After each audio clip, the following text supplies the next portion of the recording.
మీరు మనిషే, కిరణ్మయి గారే.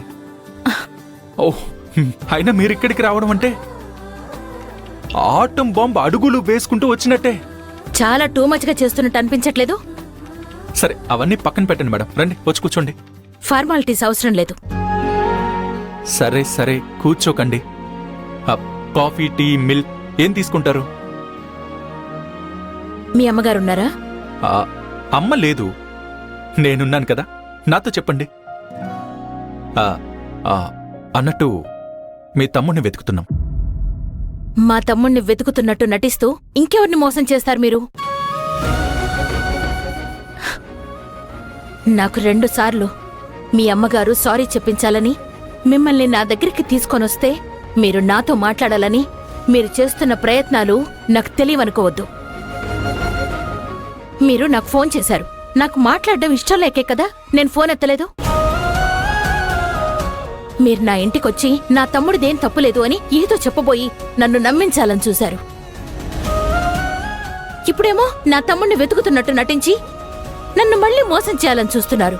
కిరణ్మయి, నేను చెప్పేది అర్థం చేసుకో. మీరు నన్ను కిరణ్మయ్య అని పిలవడం నాకు ఇష్టం లేదు. కిరణ్మయ్య అని కాక ఇంకేమని పిలవాలి? మీకు గతంలో కూడా చెప్పాను కిరణ్మయ్య గారు అని పిలవమని. ఉంటే మీ అమ్మగారికి మీ గురించి చెప్దామని వచ్చాను. ఈ చిన్న విషయానికే మా అమ్మ అవసరమా? చిన్న విషయమా? ఏది చిన్న విషయం? మీరు నటించే నటన చిన్న విషయమా?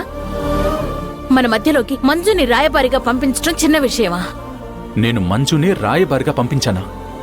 అబద్ధాలంటే నావి కావు, మీవి. మంజుని మధ్యలో రాయబారిగా పంపించాను అనడం నన్ను అవమానించినట్టే. ఈ విషయంలో నేను రియల్లీ సారీ. మీ సారీలు నాకేం అవసరం లేదు. నువ్వు మారవా ఇంకా? నేనిలా మారడానికి కారణం నువ్వే కదా, ఇంకేం మారతాను? ప్లీజ్, నువ్వు నన్ను అర్థం చేసుకో, అపార్థం చేసుకోకు. మీ తమ్ముడి విషయంలో నాది పొరపాటే, క్షమించలేని పొరపాటే. అది నేను ఒప్పుకుంటాను. దయచేసి నేనుగా ఉంటున్నాను, నన్ను బాధ పెట్టుకో. నన్ను శత్రువుగా చూడ్డం కరెక్ట్ కాదు, పగ పెంచుకోకు. కరెక్టే. నా తమ్ముడి విషయంలో ఆ రోజు తప్పు అన్నావు. నిన్నొచ్చి అతను తప్పు చెయ్యలేదు అని అంటున్నావు. అలాంటప్పుడు నిన్ను శత్రువుగా చూడక ప్రాణ స్నేహితుడిగా చూడాలా? పగని పెంచుకోవడం మంచిది కాదు అంటున్నాను. పగ ప్లేస్లో ప్రేమని పెంచు. ప్రేమ అది ఈ జీవితంలో నా దగ్గర కూడా చేరదు. నువ్వు మళ్ళీ మొదటికే వచ్చేశావు. నన్ను చూస్తే చాలు ఒక పాములా చూస్తున్నావు. మళ్ళీ చెప్తున్నాను, నా జీవితం నాది, నీ లైఫ్ నీది. ఇంకెప్పుడూ ట్రిక్స్ ప్లే చేసి ఏదో ఒక రకంగా నాతో మాట్లాడాలని ప్రయత్నించుకో. Mind it.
యూత్ లీడర్ సత్యకి జై! యూత్ లీడర్ సత్యకి జై!